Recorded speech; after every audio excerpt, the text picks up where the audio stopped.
l'impact, Pfizer estime qu'il y a eu des erreurs d'interprétation. La communication se fait à différents niveaux. C'est pas uniquement avec les autorités belges, il y a de la communication qui se fait avec l'Europe aussi. Et je pense que c'est cette communication-là qui a peut-être mené à une mauvaise interprétation de l'impact de cette diminution de doses sur la Belgique. Pourquoi ne pas avoir communiqué tout cela plus clairement dès vendredi?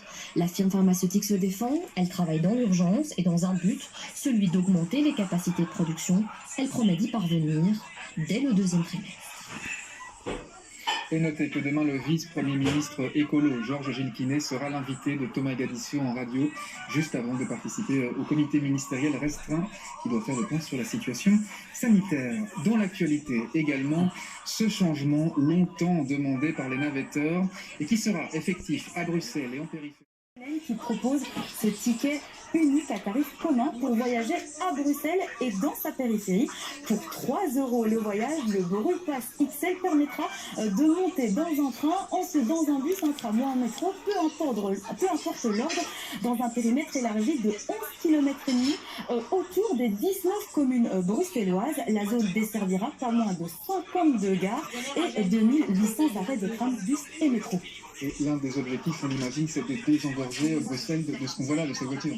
Oui, c'est évident, mais c'est surtout pour faciliter et simplifier l'offre des transports en commun, renforcer ce qu'on appelle l'intermodalité et bien sûr essayer de convaincre les automobilistes de changer leurs habitudes en termes de mobilité au profit des transports en commun. Ce ticket unique ouvre aussi la voie à d'autres objectifs, des collaborations avec des opérateurs privés. On pense par exemple aux vélos à partager ou les trottinettes et puis à l'avenir, pourquoi pas élargir le rayon des périmètres toujours sur le même principe du ticket unique. Merci beaucoup, Sylviane, pour ces explications. Et vous rentrez, je pense, en vélo. Bonne soirée. À suivre dans ce journal, le retour de l'opposant russe Alexei Navalny à Moscou après 5 mois de convalescence suite à un empoisonnement. Coup de projecteur également sur une initiative qui aide des réfugiés à trouver une colocation à Bruxelles. Enfin, le succès des motos 125 cm3. Reportage dans ce journal. Mais tout d'abord, aux États-Unis, un homme lourdement armé a été arrêté aux abords du Capitole.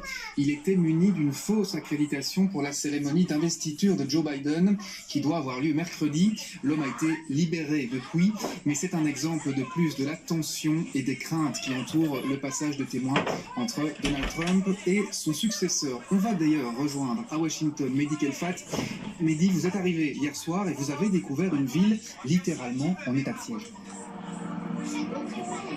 Oui, c'est une ville méconnaissable qu'on a découvert ici à Washington. La circulation est au ralenti, très peu de voitures dans les rues, pas mal de magasins fermés. D'ailleurs, certains ont leurs vitrines protégées par des panneaux de bois. Et puis, c'est le cœur qui est aujourd'hui à l'arrêt. Les habitants de Washington me disaient, ici, on est en véritable état de guerre. Illustration à toutes les intersections qui mènent vers le Capitole. Vous pouvez voir derrière moi ces camions militaires qui empêchent l'accès, mais aussi des blocs de béton pour empêcher donc la circulation dans une zone qui est extrêmement large, qui comprend à la fois la zone du Capitole, mais aussi tout le National Mall qui est fermé, qui est inaccessible.